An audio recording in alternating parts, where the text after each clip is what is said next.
to the principal structure. Well, when we've got a situation where the lots are so narrow, it's very difficult to simply attach them to the side of the building. So this provision introduces a modification which would allow the zoning administrator to take a look at the individual parcel to see whether or not we could have a separate detached accessory structure for garbage or recycling behind or on the side of the building that's not immediately attached to the building. So that's what this provision allows. And it does specifically also set forth a 3-foot side or rear setback to accommodate some type of green space. But if in a situation that we're butted up to a property line and we know we have long-term open space adjacent for some reason, then we might be able to forgive that particular setback.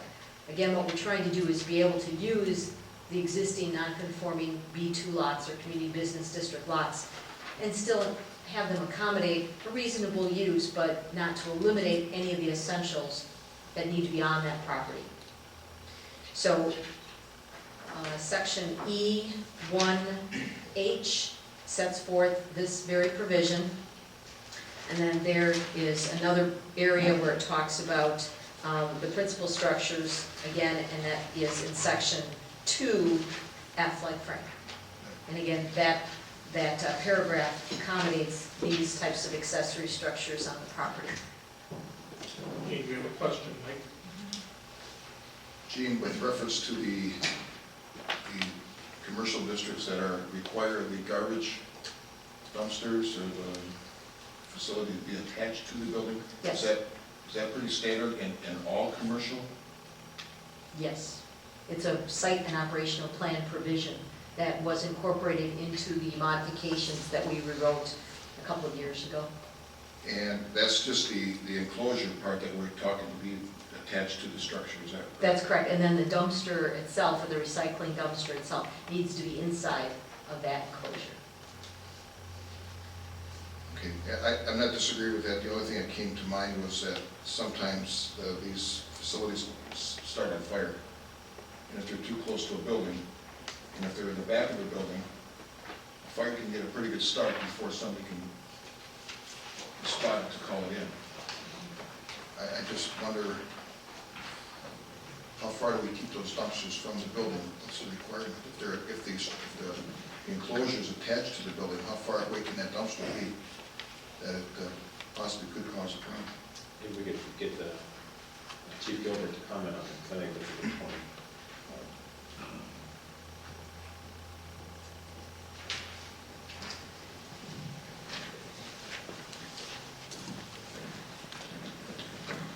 And I'm Paul Gilbert, I'm the Chief of Fire and Rescue. I'm at 8044 88th Avenue. Again, the distance that's being recommended on the dumpster, Gene? Well, currently the dumpsters are required to be, the enclosure is required to be attached to or part of the principal structure.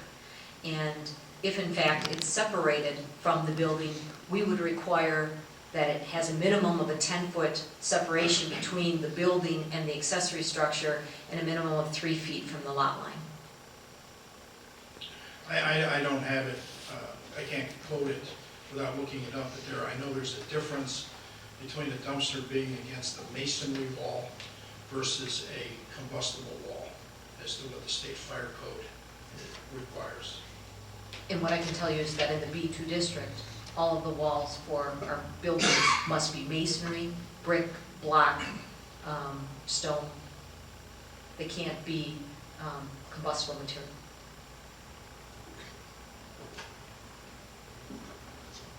Is the structure going to be the same material that Yes. And that's already set forth within the site and operational plan provisions of the zoning ordinance as a requirement. Any other questions for Chief Gilbert? Thanks. Thank you, Chief.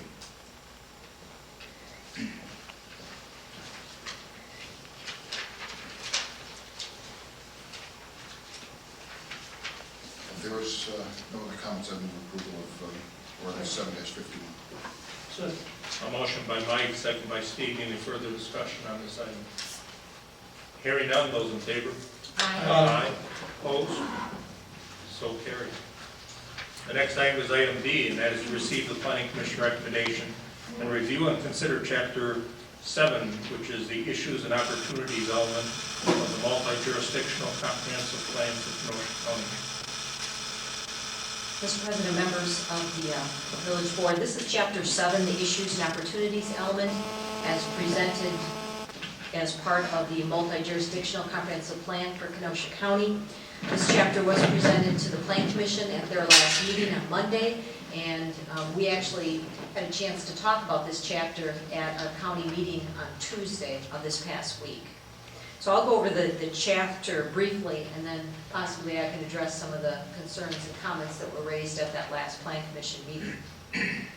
The purpose of the issues and opportunities element is to define the desired future for Kenosha County and each participating local government. The future demand for land, housing, transportation facilities, utilities, and other community facilities are directly related to future population, household, and employment levels.